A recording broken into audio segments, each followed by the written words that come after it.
Welcome to our presentation on emerging healthcare technology, the use of telehealth and health information in the medical field. We hope that you enjoy. Our goals and objectives today are for you to gain an understanding of 1. The influence of telehealth on large databases and the application of electronic medical records, 2. The benefits and potential disadvantages of utilizing telehealth, and 3. The laws and regulations around reimbursement and supervision. Before we dive into this presentation, we want to take a moment to clarify something that you will encounter during your personal research and interaction with this concept, and that is the difference between telehealth and telemedicine. Telehealth is an umbrella term meaning the use of technology in care delivery, health information, and remote health education.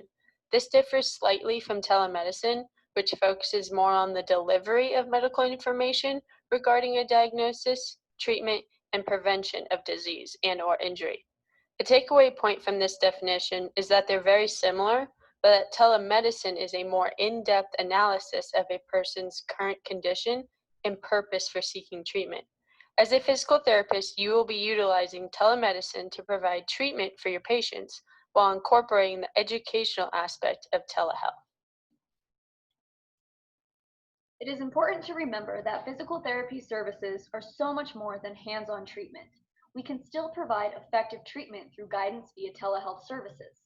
This has been advocated for and proven effective through studies that utilized or reviewed various outcome measures and tools to assess patient response and improvement. The above studies show that through the utilization of quality assessment scales and measures, telehealth can be deemed beneficial to physical therapy patients. Studies such as these are important to note because not only do they support the use and effectiveness of telehealth in physical therapy, but they also support the utilization of large database services and outcome measures, which, as we will see in the coming slides, how large databases are the primary influence in the future of telehealth. So what are databases and why are they such a big deal? Database systems are essentially a collection of data organized for storage, accessibility, and retrieval that assists medical professionals in providing risk adjustment, benchmark reporting, and quality management of patient and clinical care. The main player in physical therapy is PHOTO, which stands for Focus on Therapeutic Outcomes. PHOTO has been validated by research to serve as the most effective way of providing risk adjustment, benchmark reporting, and quality management of patient care in physical therapy, and as such, it is seen as the most effective means of compliance with Medicare. So that's really the main goal of database systems, is to A, properly organize patient data, and B, implement a system that effectively measures quality of care and patient status and improvement to allow for proper and appropriate reimbursement. So essentially, Medicare and PHOTO databases are intertwined and they work together to provide easy and effective compliance of patient care and reimbursement. The most important way that they do this is through Medicare G codes, which are quality data codes that fulfill requirements for functional limitation reporting. PHOTO works in compliance with the Medicare database to establish the perceived functional status and limitation of patients through perceived patient reporting that is conducted through outcome surveys and measures. Patients covered by Medicare will need to complete one outcome that measures various ADLs pertaining to the patient-identified problem at intake or their initial evaluation, another outcome at every 10th visit, and a final outcome at discharge.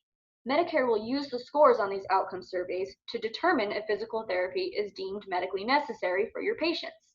If the outcome scores are not showing any patient perceived improvement, they will likely be less willing to cover physical therapy services. The bottom of this slide is an example of part of an outcome questionnaire a patient might be asked to fill out. PHOTO is a completely online database. Its services do not require the patient to be present in the clinic to complete their questionnaires. And so PHOTO and other large databases can be utilized to not only prove telehealth to be effective, but also as a complementary service to telehealth in which it is implemented in a patient's plan of care, just as if they were seeing you in person. And by doing this, you are bridging this gap between hands-on patient care and virtual patient care by being able to utilize the same outcome measures and assessment tools, making telehealth a profitable, viable, and ethical way to offer physical therapy to patients. I included this diagram to kind of just give you an idea of the history of PHOTO and how it has been used throughout the years.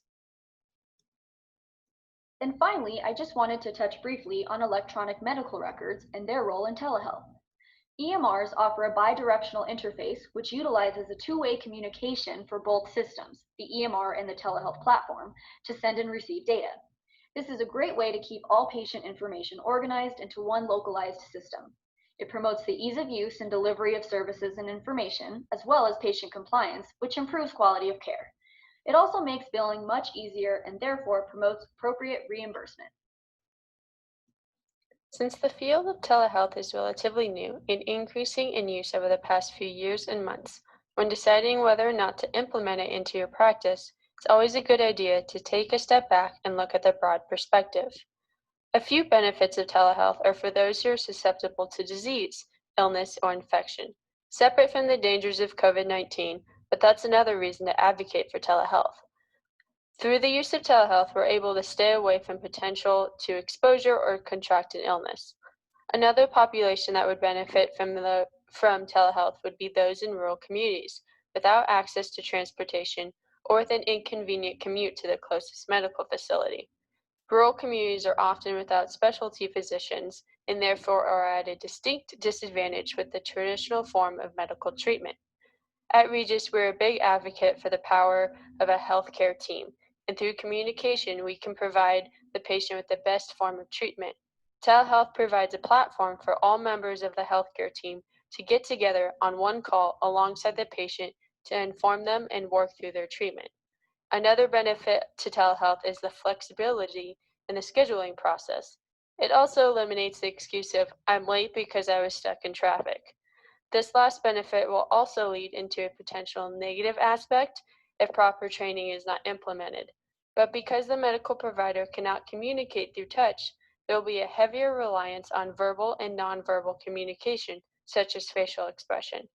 This will require more active engagement from both parties in hopes to bridge the gap that is created by the virtual location. Like in all situations and decisions, if there are benefits, there are most likely a few negatives, or the potential for them. In the case of telehealth, the biggest issue arises with the lack of education and knowledge in the field, that there is not a lot of education on how to properly use and conduct a session. A good outlook to have when first using telehealth with patients is to be open and honest. Communicate to them that this is a new format for the both of you, and assure them that you still have their best interests at heart and will always strive to provide them with the best care. Maintaining eye contact is often easier said than done. Be sure to communicate that there will be moments that you are instead looking at their video. Another barrier to telehealth is access to proper technology. I know it can be difficult to imagine, but not everyone has access to a computer, and it is even more often that the case that these patients are in rural populations, the ones that would benefit most from telehealth. At the moment, there are no available ideas to bridge this gap, and action plan needs to be developed.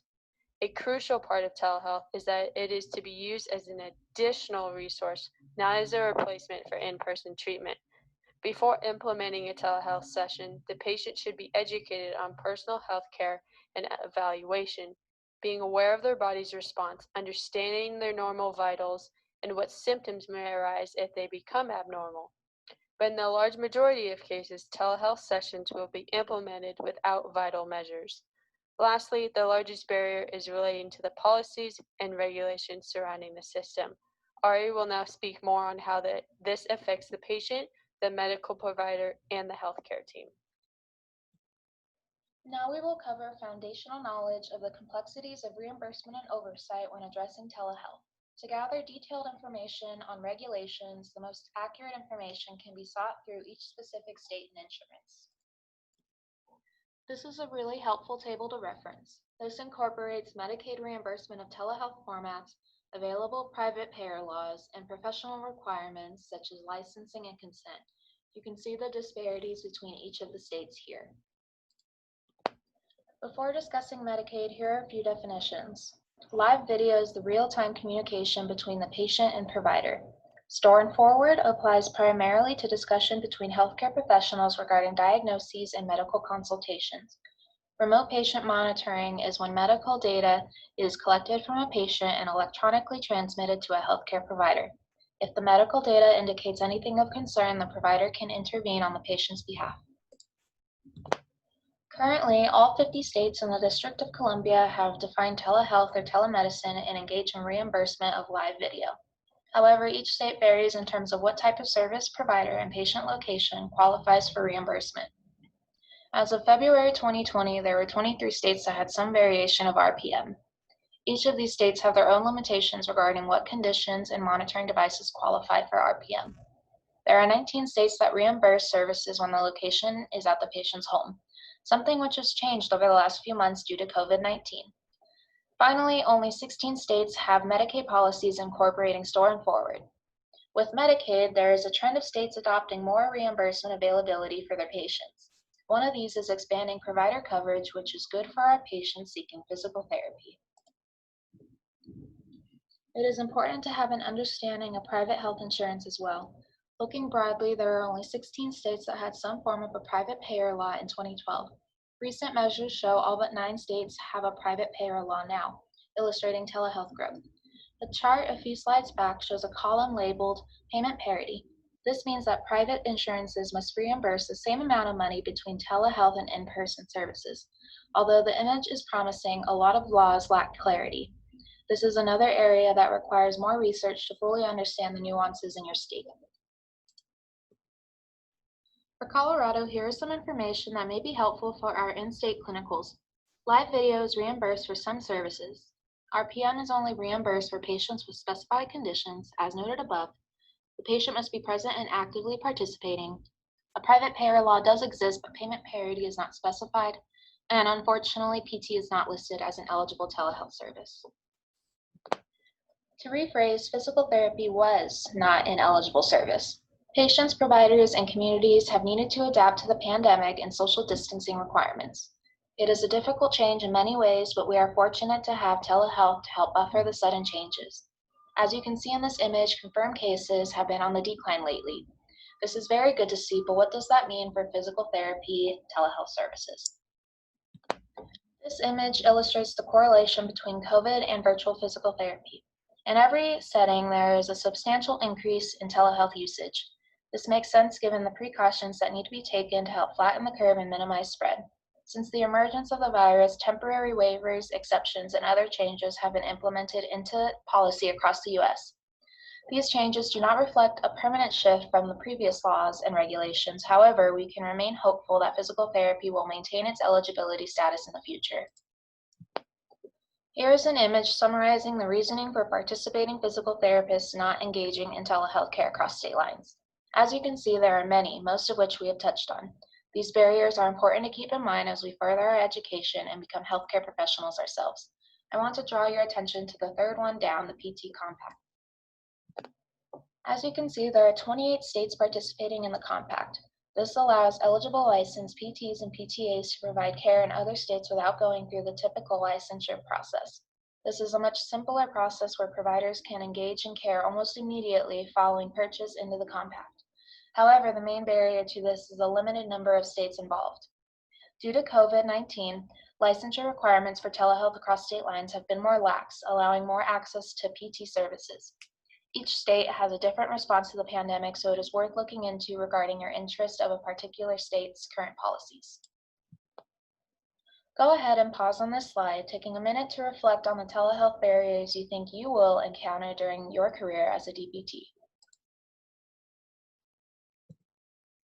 To wrap up this presentation, we wanted to provide you with our key takeaways. Online databases and outcome measures are a major influence to telehealth services. There are both good and bad aspects to utilizing telehealth. While telehealth provides access for those in rural settings or for a variety of reasons in which patients are unable to commute to a medical facility, there is also a need for additional education and experience on how to correctly conduct a telehealth session. Telehealth reimbursement and oversight policies vary between states and require inquiry to fully understand the intricacies. And finally, the shift in telehealth resulting from COVID-19 has opened more opportunity for patients seeking physical therapy through virtual health services. Thank you for listening to our audio enhanced presentation.